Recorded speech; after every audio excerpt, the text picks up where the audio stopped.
Hi guys, welcome back to my channel. It's your girl Soda, and we are here to present to you another topic.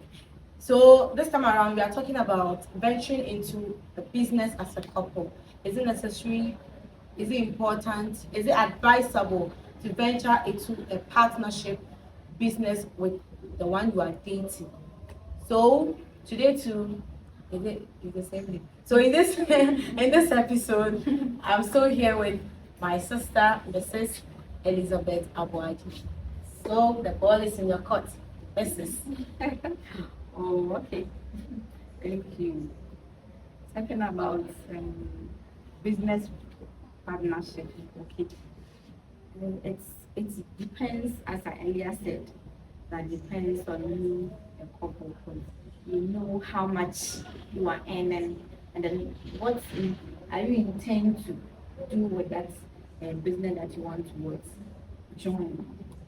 And you consider, I think for my part, I'll consider my family and then also consider my partner. My partners with family, because maybe with my family I have what siblings, we are many, and then maybe I with my partner they are only two.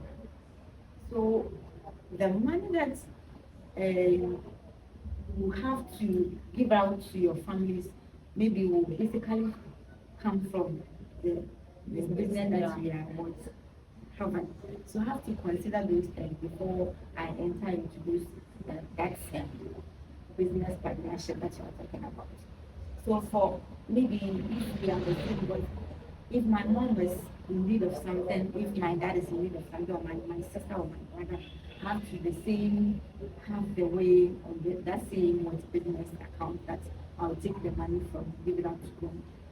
So I will consider both parties, that is my husband's part on the partner side and then also mine.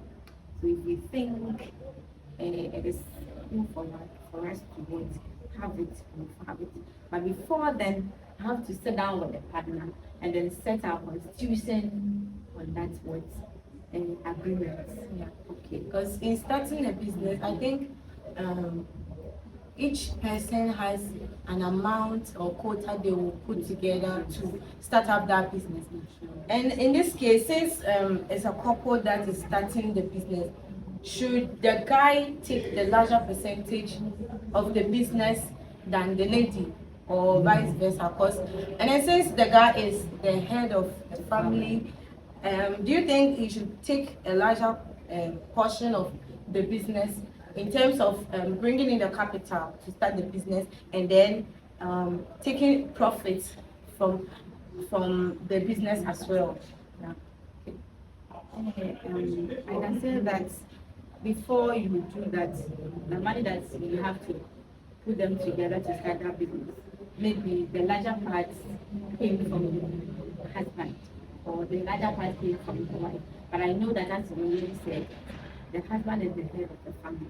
So even if maybe the quota of the money that I brought was huge than the money, I have to let him take the larger part, but not less than or more than 60 or 70% of the money. Get it? So it should be 60, 50, 40. Because I know say we ladies, anything that we want, it all depends on the husband. So, oh dear, I want to buy this, and oh dear, the children's things are out of use, and then now, so I have to maybe consider that and then allow the man to want take the larger part. But um, but that's I'll have to know the kind of husband I'm with before I do that.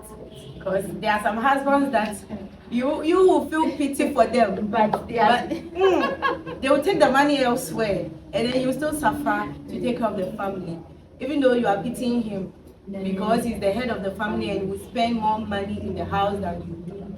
But if you are so yeah. So when you were talking earlier on, you made mention of families. Let's say you have larger family than that of the husband. So with that, must he consider that you have a larger family, and so the profits come in, he should apportion some part of the profits to your family, and then reduce that of his, since his family is small and then yours is. And that was definitely no. In the sense that, let me give a scenario. It was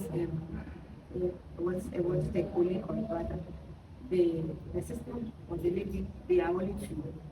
And then the husband had, I think they are more than 7. So they had what, a joint account. And you can see the man will always come. Oh, I was here, maybe where we were sitting in Cynthia, they are there.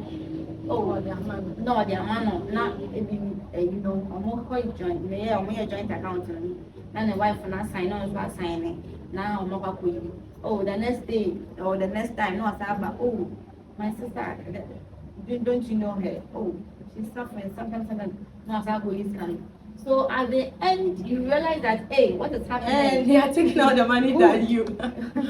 So I need not to allow that you are money than me, so I have to let you take that. No, for that one year, I have to sit down, have a constitution that this is the amount of money that goes to our family. And you have to have amount of money or certain amount of money that will go to our family. Other than that, you're not taking anything more than that, the money that you afford apportion.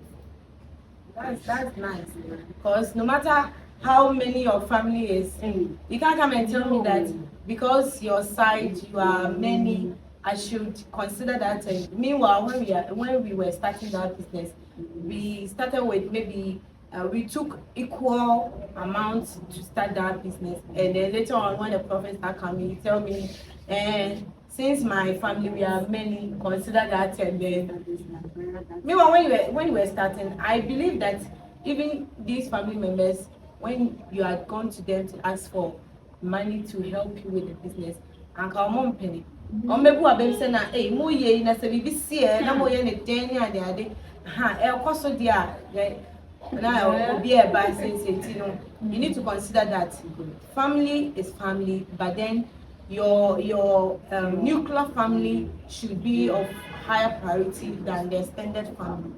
Business is business. We don't do family things there. Yeah, family in back business. And then one thing I wanted to ask. So let's say you have this joint account, this partnership business, and then things go rough along the line. So how do you go about this?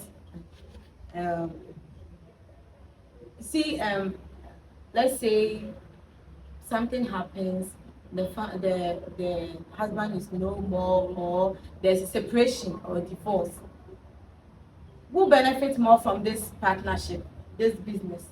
Oh, it all depends on how you started with. But before you enter into that business, you have to have what, as I said, you have constitution, and then at the bank or where your money was, you have some rules there that if I'm not the this money should be given to this person, this money should be given to that. So you can't just get out that I'm a family member, so your husband is no more, so I'm going to take him. No, there's nothing like that.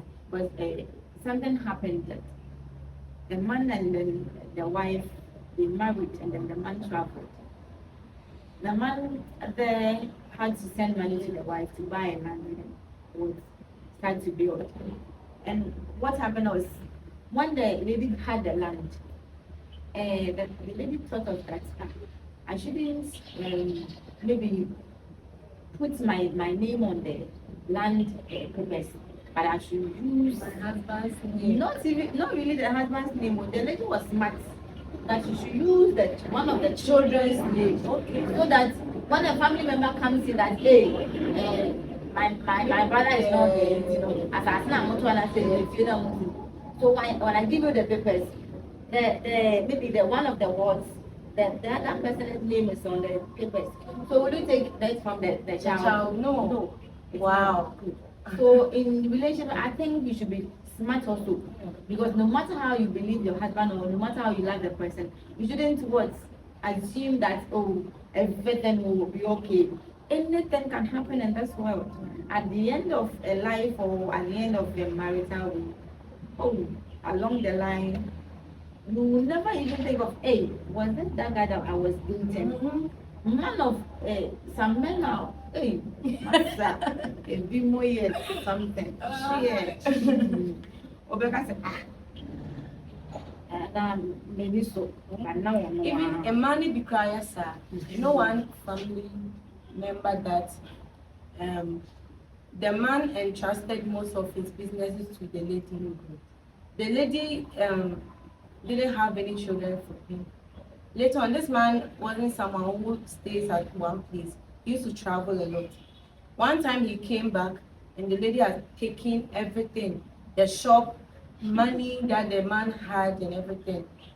Not knowing, she made the man change most of his property into her name. oh, And then she has taken everything away from the man. So the man has ended up. though he has now come to zero, to the ground. He's now starting all over again.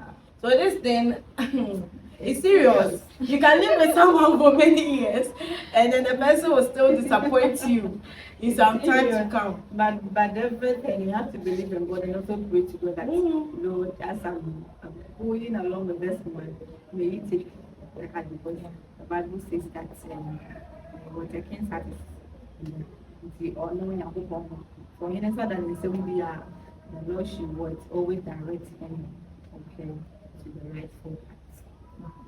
Thank God for bringing you here to share with us this important information. Because honestly, me and Gazangaza there, always say, me I should venture into a partnership business and all that. A 50-50 mommy, and without joint account, no. Mostly, Anna, I say, should we start a joint account now? But one thing you should realize or you should notice that at the beginning, maybe you just married, so you still have to study the person before you enter into that partnership business.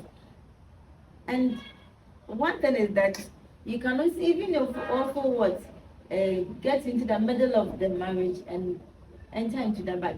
How would you know that this person will disappoint you? But it's all the life and how you pray to God. God also help you. May God help us so, because even with a person, don't ever think that if you study someone for so long in a relationship, that's the end. You can meet someone within three months, everything will be okay. You get married and everything will go on smoothly. You can also be with someone for 5 to 7 years. If the person will disappoint you, he or she will disappoint you. So it doesn't matter the number of years. You just have to pray to meet the right person, a God-fearing person who wouldn't dupe you at the end. So, thank you for watching up to this point. We'll be bringing lots and lots of things that you need to know in relationship, in romantic relationship, and in marriage. Yeah, this is Road to Marriage, and this is the episode 4. Thank you guys. Don't forget to like, comment, share, and subscribe to this channel. Bye bye.